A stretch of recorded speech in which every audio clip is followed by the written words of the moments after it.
तुम्हालाही व्हेज पराठा आवडतो ना? तर तो कसा बनवायचा तेच मी तुम्हाला या व्हिडिओमध्ये सांगणार आहे. चला तर व्हिडिओला सुरुवात करूया.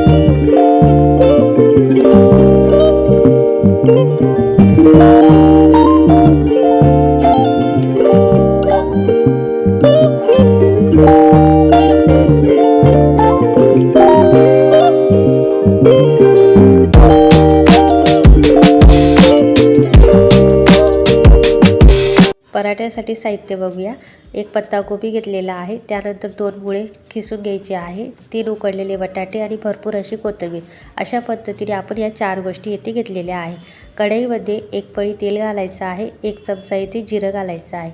जिरं छान असं तडतडल्या गेल्यानंतर यामध्ये बारीक चिरलेला कांदा घालायचा आहे. कांदा आपण पूर्णतः 1 घेतलेला आहे. आता व्यवस्थित पद्धतीने मिक्स करून घ्यायचा आहे. कांदा हलकासा गुलाबी झालेला आहे. आता यामध्ये धुतलेली पत्ताकोबी घालूया. आता यामध्ये किसलेला मुळा घालूया. व्यवस्थित असं आता मिक्स करून घेऊया.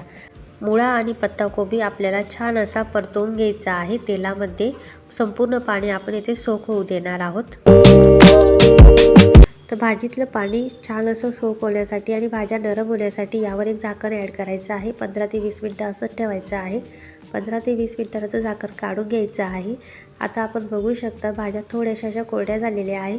पूर्णतः पाणी आपल्याला यामधलं काढून घ्यायचं आहे. इतपत आपल्याला या भाज्या छान अशा व्यवस्थित अशा फ्राय करायच्या आहे. अर्धा चमचा यामध्ये हळद घालायची, अर्धा चमचा यामध्ये मीठ घातलेलं आहे. आता व्यवस्थित असं हळद मीठ घातल्यानंतर मिक्स करून घ्यायचं आहे. आता यामध्ये लसूण, हिरवी मिरची आणि कोथिंबीरचा छान असा ठेचा करून घालायचा आहे. तर मी येथे ओबडधोबड मिक्सरला वाटण केलेलं आहे.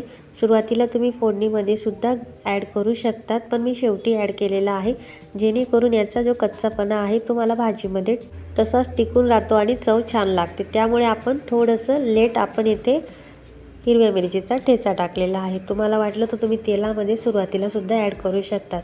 अशा पद्धतीने एक वाफ देऊन घ्यायची आहे आणि आपली ही भाजी आता फायनल अशा स्टेजला आलेली आहे. पण यामध्ये मी आणखी काही गोष्टी ॲड करणार आहे, जेणेकरून या भाजीची चव आणखी सुरेख होणार आहे. तर आता या संपूर्ण गोष्टी ॲड केल्यानंतर भाजी व्यवस्थित अशी कोरडी झालेली आहे. यामध्ये सुरुवातीला 2 चमचे बेसन घालायचं आहे. व्यवस्थित असं मिक्स करून घ्यायचं आहे. उर्वरित जे बेसन आहे ते सुद्धा यामध्ये ॲड करायचं आहे.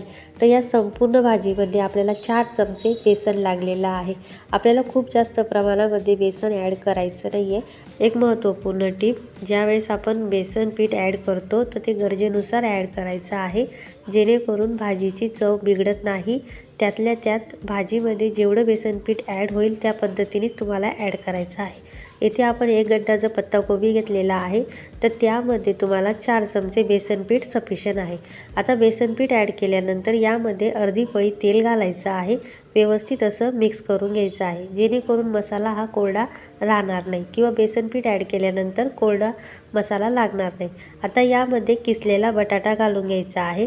जे 3 बटाटे मी येथे बाजूला उकडून ठेवलेले होते तेच आपण आता खिसणीने छान असे खिसून घ्यायचे आहे आणि ॲड करायचे आहे. आता इथे बटाटा व्यवस्थित असा मिक्स करून घ्यायचा आहे. तर अशा पद्धतीने आपण काही महत्त्वपूर्ण गोष्टी यामध्ये ॲड केलेल्या आहे.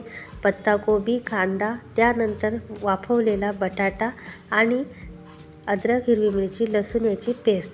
अशा पद्धतीने हा मसाला आहे ना खूप चविष्ट असा होतो. त्यातल्या त्यात एक व्हेज पराठ्यामध्ये या मसाल्याची चव काही भन्नाटच लागते. आता हे भाजीचं स्टफिंग आपलं फायनल असं रेडी झालेलं आहे. यामध्ये 1 चमचा भरून धने पावडर ॲड करायची आहे. आणखी काही मसाले तुम्ही यामध्ये ॲड करू शकता, पण मी स्किप केलेले आहे. येथे पूर्णतः हिरव्या मिरचीचा आपण केलेला आहे, त्यामुळे जास्तीचे मसाले यामध्ये घालायचे नाही, जेणेकरून याची चव ही बॅलन्स राहते. यामध्ये 1 चमचा भरून साखर ॲड करायची. व्यवस्थित असं मिक्स करायचं आहे आणि भरपूर अशी हिरवीगार कोथिंबीर ॲड करायची आहे. एकदा मिक्स करून घ्यायचं आहे. तर मित्रांनो, आपली फायनल अशी पराठ्यासाठी भाजी येथे तयार झालेली आहे. पराठ्यांसाठी कणिक मळून घेऊया. 2 वाटी गव्हाचं पीठ घेतले, चवीपुरतं मीठ ॲड करायचं.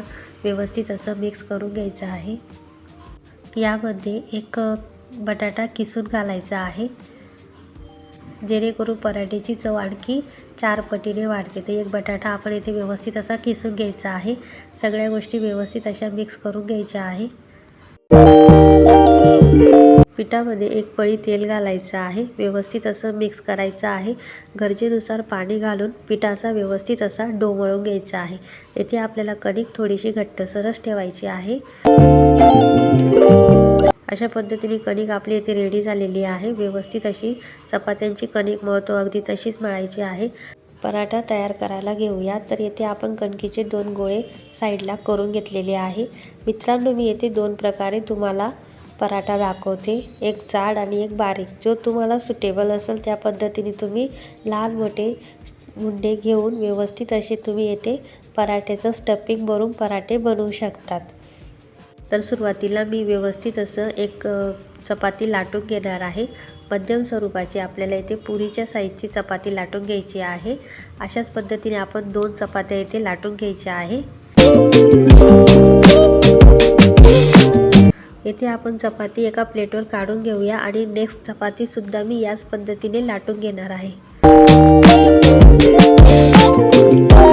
आता आपण दुसरी चपाती पण लाटून घेतलेली आहे. आता यावर आपण जो भाजीचा मसाला तयार करून ठेवलेला आहे तो स्प्रेड करून घेऊया.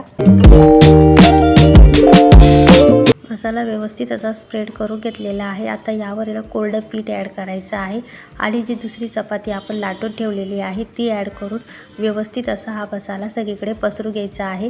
चारी बाजूनी कडा दाबून घ्यायच्या आहे जेणेकरून मसाला बाहेर निघणार नाही. आता पराठा लाटताना थोडंसं पीठ आपण खाली ॲड करायचं आहे.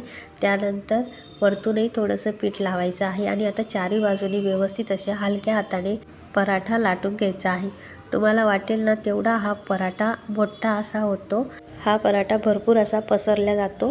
त्यामुळे आपल्याला इथे मध्यम स्वरूपाचा हा लाटून घ्यायचा आहे. तवा जेवढा मोठा असेल त्यानुसार तुम्ही जर याला पसरवला तर आणखी हा मोठा होतो. तर एका वेळेस आपण भरपूर असा मोठा पराठा बनवू शकतो. तर मी मध्यम स्वरूपाचा हा पराठा बनवलेला आहे. आता तव्यावर आपल्याला हा पराठा ॲड करून घ्यायचा आहे आणि दुसऱ्या साईडने आता मी याला पलटी करणार आहे. सुरुवातीला अर्धवट कच्चा ठेवायचा आहे आणि अशाच पद्धतीने आपल्याला एक साईड छान अशी भाजून घ्यायची आहे. तुम्हाला वाटलं तर तुम्ही बटर, तेलाचा किंवा तुपाचा वापर करू शकता. पण सुरुवातीला 2 ते 3 मिनटं आपल्याला दोन्ही साईडनी व्यवस्थित असा शेकून घ्यायचा आहे. जेणेकरून हा व्यवस्थित असा भाजल्या गेल्यानंतर आपण यावर तूप किंवा मक्खन वगैरे काही स्प्रेड करू शकतात. तर एक साईड छान अशी हाताने मी जशी प्रेस करते त्या पद्धतीने तुम्हाला इथे प्रेस करून व्यवस्थित असं चेक करून घ्यायचं आहे आणि दुसऱ्या साईडनी पण हा पराठा पलटी करायचा आहे. अशा पद्धतीने दोन्ही साईडनी व्यवस्थित असा हा पराठा होतो. काळजी फार घ्यायची गरज नाही आहे.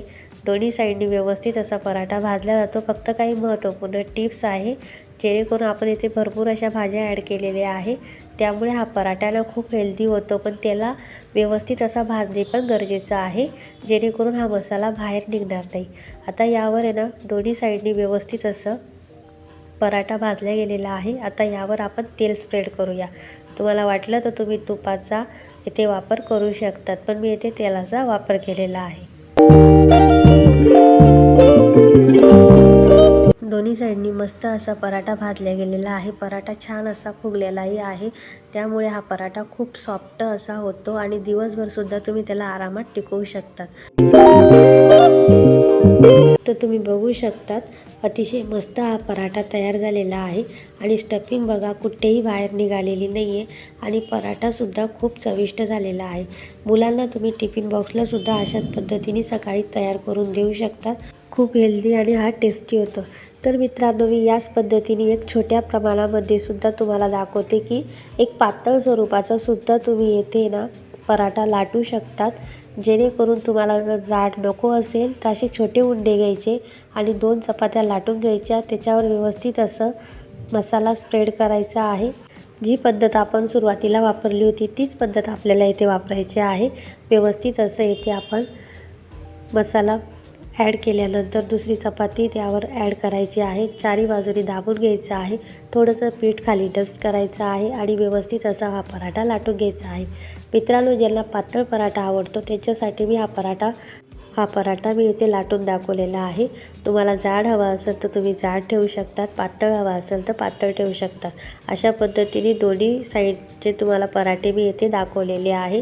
जी तुम्हाला सोयीस्कर वाटेल त्या पद्धतीने तुम्ही इथे पराठे बनवू शकतात। आता हा पराठा मी व्यवस्थित असा लाटून घेतलेला आहे। कुठेही याच्यातला मसाला बाहेर निघाला नाही किंवा पराठा हा कुठेही फुटलेला नाही आहे। फक्त हलक्या हाताने हा पराठा तुम्हाला लाटून घ्यायचा आहे। याच पद्धतीने मी तव्यावर दुसरा पराठाही छान असा भाजून घेणार आहे।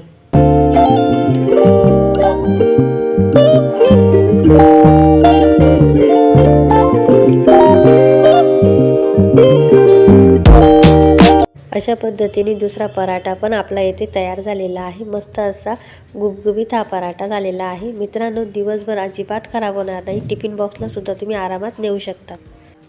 तर मित्रांनो, तुम्हाला हा पौष्टिक व्हेज पराठा कसा वाटला मला नक्की कमेंटमध्ये सांगा। व्हिडिओ थोडा जरी आवडला असेल तर लाईक करा, शेअर करा, कमेंट करा। चॅनलवरती जर नवीन असाल तर सबस्क्राईब करायला विसरू नका। भेटूया एका नवीन व्हिडिओमध्ये। तोपर्यंत मस्त राहा, स्वस्त राहा आणि खात राहा। धन्यवाद। रामकृष्ण हरी।